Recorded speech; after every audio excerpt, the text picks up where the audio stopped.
इस तरह की घटना होने की उनको अंदेशा नहीं था। जी। ऑलराइट मुकेश, बहुत शुक्रिया इस अपडेट के लिए। दुखद खबर है जहां पर एक पिता ने तीसरी बेटी होने पर अपनी बेटी की हत्या कर दी। अगली बड़ी खबर का रुख करते धुले से बड़ी खबर है। धुले पुलिस ने एक बड़ा कॉम्बिंग ऑपरेशन अंजाम दिया है जहां पर 25 संदिग्ध हिरासत में लिए गए हैं।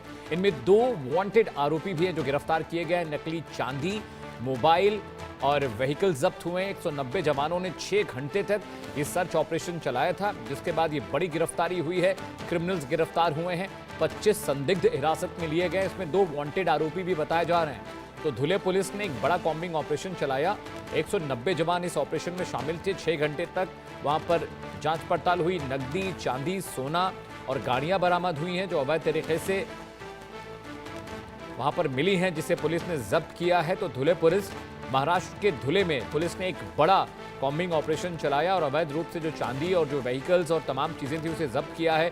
25 लोग संदिग्ध हैं, उन्हें गिरफ्तार किया गया है। इनमें 2 वांटेड बताए जा रहे हैं। बहुत सारी व्हीकल्स यानी बाइक्स और स्कूटीज भी जब्त की गई। शायद ज्यादा जानकारी के साथ जुड़ रहे हैं, ये एक बड़ी कामयाबी है शायद, क्योंकि पुलिस इस तरह के कॉम्बिंग ऑपरेशन बहुत कम ही पुलिस करती है। 190 जवान शामिल थे, 6 घंटे ऑपरेशन चलाए। और क्या अपडेट? जी, महाराष्ट्र के धुले ज़िले में निज़ामपुर पुलिस थाने के जुडिक्शन में जामदे गांव में ये ऑपरेशन अंजाम दिया गया है। जैसा कि आप जानकारी दे रहे थे, आपको मैं बता दूं कि इस ऑपरेशन में जो है पहले ही ड्रोन से जो है निगरानी की गई थी। पूरे इलाके को जो है सील कर दिया गया था।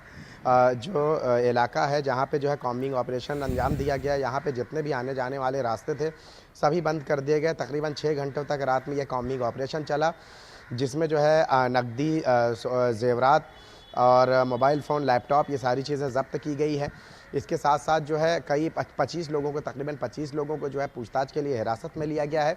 कुछ लोगों की गिरफ्तारी भी हुई है। गिरफ्तारी जिनकी हुई है उनमें महिलाएं भी शामिल है। जानकारी में ये बात सामने आई है कि धुले पुलिस को जो है लगातार ये जानकारी मिल रही थी कि यहाँ से बैठे कुछ लोग जो है फेसबुक के ज़रिए, सोशल साइट के ज़रिए जो है लोगों को अपने जाल में फंसाकर उनसे जो है कॉपर वायर बेचने के नाम पर जो है बड़े पैमाने पर जो है लालच देकर, उन्हें बिजनेस का लालच देकर उनसे रकम ऐंठते थे। इनमें गुजरात, इंदौर, मुंबई के कई व्यापारी जो है उसका निशाना बने। लगातार मिलने वाली शिकायत को लेकर जो है पुलिस को पता ये चला है कि निज़ामपुर इलाके के जामदे गांव में जो है यहाँ से जो है ये सारी चीज़ें ऑपरेट की जा रही हैं। जिसके बाद पुलिस ने जो है एक दिन पहले ही ड्रोन से इलाके की निगरानी की। फिर उसके बाद जो है पूरे इलाके को सील किया। जब कॉम्बिंग ऑपरेशन करना था तो पूरे इलाके को सील किया ताकि कॉम्बिंग ऑपरेशन के दौरान कोई आरोपी या कोई शख्स जो है भाग ना पाए। यही वजह रही तकरीबन कि 200 पुलिसकर्मियों के साथ जो है पूरे इलाके को छावनी में तब्दील कर दिया गया और उसके बाद छापेमारी की गई। छापेमारी में जो है सोना, चांदी और नकदी ये सारी चीज़ें बरामद हुई है। मोबाइल, लैपटॉप, ये सारी चीज़ें ज़ब्त की है पुलिस ने। और पुलिस को इस बात का शक ही नहीं, पूरा जो है यकीन है कि जो भी इंदौर, गुजरात और मध्य प्रदेश, इन सभी जगहों पर जो भी फेसबुक के ज़रिए कॉपर बेचने की वारदात जो अंजाम दी गई है और उसके ज़रिए व्यापारियों से मोटी रकम ऐंठी गई है, उन सब का कनेक्शन यहाँ से है। यही वजह रही है कि पुलिस ने जो है तकरीबन 8 घंटे तक जो है इस इलाके में जो है कॉम्बिंग ऑपरेशन के ज़रिए छापेमारी करके उन सभी लोगों को हिरासत में लिया। उनसे पूछताछ की जा रही। तकरीबन 25 लोग ऐसे हैं जिनसे अभी भी पूछताछ की जा रही है, जबकि 3 लोग ऐसी जानकारी मिली है कि उनको गिरफ्तार भी किया गया है। गिरफ्तार किए जाने में वालों में एक महिला भी शामिल है।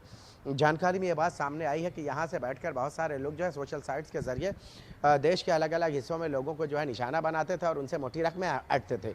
अभी भी जो है पुलिस इस पूरे मामले को लेकर तफ्तीश कर रही है और ये पता लगाने की कोशिश कर रही है कि इस सिंडिकेट में और कौन कौन से लोग शामिल हैं। धुले के जो निज़ामपुर पुलिस थाने के जुडिक्शन में जामदे गांव में, इसके साथ साथ ये जानने की कोशिश की जा रही है क्या मात्र इस गांव से ही सारी चीज़ें की जा रही है या इसके अलावा इसके तार और भी कहीं जुड़े हुए हैं। जी बिल्कुल शायद, लेकिन आप बता रहे थे 2 वांटेड लोग भी हैं, तो ये किस मामले में वांटेड थे जो 2 वांटेड हैं? जैसा कि जो जानकारी मिली है, इसमें जो लोग हैं, सबसे पहले पुलिस को जो इन्फॉर्मेशन मिली थी कि जो आपको मैंने बताया कि सोशल साइट्स के ज़रिए, फेसबुक के ज़रिए ये लोग कॉपर वायर बेचने के नाम पर बड़े बड़े व्यापारियों को जो है झांसा देते थे और जब इनके झांसे में वो आते थे तो उसके बाद जो है ये सारे लोग जो है उनसे मोटी रकमें ऐंठते थे और बाद में जब कुछ होता ही नहीं था तो फिर बेचेंगे क्या। जो लोग वांटेड हैं वो भी इसी केस में जो है सम्मिलित है, ऐसी जानकारी मिली है। तो वो लोग जब ये कॉम्बिंग ऑपरेशन हुआ है तो उससे पहले ऐसी जानकारी मिली है कि वो उन्हें भनक लग गई थी कि पुलिस कार्रवाई की जद में गांव आया है पूरा, तो इसके लिए जो है वो पहले ही फरार हो गए हैं। लेकिन पुलिस ने इस बात का दावा किया है कि जो भी इस तरह के गोरख धंधे में या किसी और क्राइम में सम्मिलित होंगे उन किसी को भी जो है बख्शा नहीं जाएगा। क्योंकि पुलिस के पास जो है काफ़ी पुख्ता सबूत और जानकारियां मिली थी। उसके बाद ही पुलिस ने जो है, क्योंकि अकेले अगर पुलिस यहाँ जाती, एक बात बताइए, शायद एक बात बताइए, जो बरामदगी हुई है चांदी की और गाड़ियों की, कीमत कितनी होगी अंदाजन? रिकवरी जो हुई है कितने की है? अभी देखिए, जी जी जी, आपने जो पूछा है, इसमें जो जानकारी मिली है, इसमें जो है तकरीबन जो कैश जो मिला है वो तो 1 लाख यानी 97,000 के आसपास मिला है। लेकिन इसके साथ साथ अहम ये है कि 4 किलो 800 तकरीबन 5 किलो के आसपास जो है चांदी मिली है, 18 मोबाइल फ़ोन, 2 लैपटॉप, 43 जो है 2 पहिया और 4 पहिया जो वाहन जब्त किए गए हैं। अगर इसकी बात करेंगे तो ये 10 लाख से भी ज़्यादा का, जो 10 लाख से ज़्यादा, बल्कि ये कहें कि 2 पहिया और 4 पहिया ये सारी सब कुछ मिलाकर जो है तकरीबन 25 लाख से ज़्यादा की मालियत की ये सारी चीज़ें जब्त की गई है। जानकारी में है, बात ये सामने आई है कि ये सारी चीज़ें जो जब्त किया गया है पुलिस की तरफ से, ये चीज़ें उस गुनाह जो वारदात अंजाम दिया करते थे उसमें इनका इस्तेमाल किया जाता था, इसीलिए पुलिस ने जो है इसे जब्त किया है।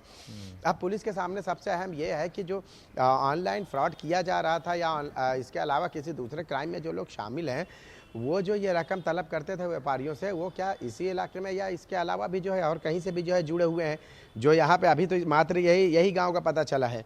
संभव है कि और भी कई लोग जो है सिंडिकेट में शामिल हो और फिर उसके बाद जो है रकम का बंटवारा होता हो। तो ये सारी चीज़ें खैर जांच का विषय है, लेकिन अब तक जो है ये बड़े पैमाने पर पुलिस की कार्रवाई हुई है। जी ठीक है, तो देखिए, अब शाहिद बता रहे हैं, जानकारी दे रहे हैं, धुले पुलिस ने ये बहुत बड़ा ऑपरेशन चलाया है और मालियत करीब 25-30 लाख की मालियत बताई जा रही है जो सामान जब्त किए गए हैं। अब शायद इस ऑपरेशन के दौरान क्या कोई पुलिसकर्मी जख्मी हुआ है? क्या किसी भी तरह के अटैक उन पर हुआ, रिटेलिएट करने की कोशिश की गई ऑपरेशन के दौरान? इससे जुड़ी जानकारी कुछ?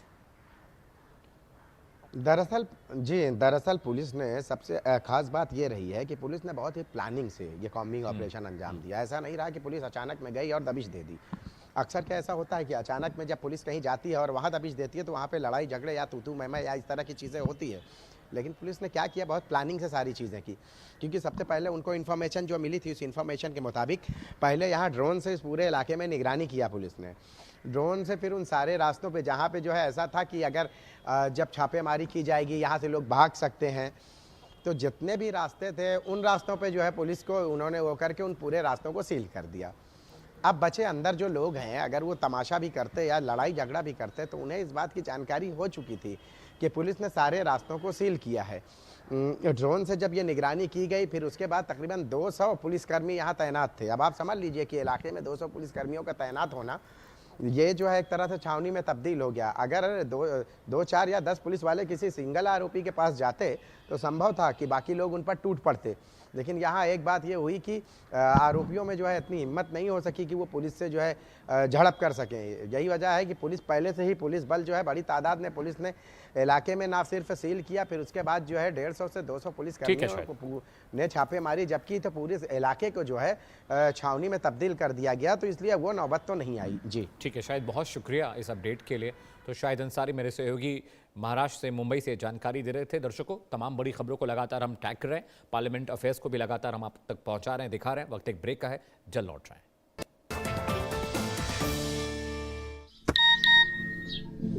रिंकू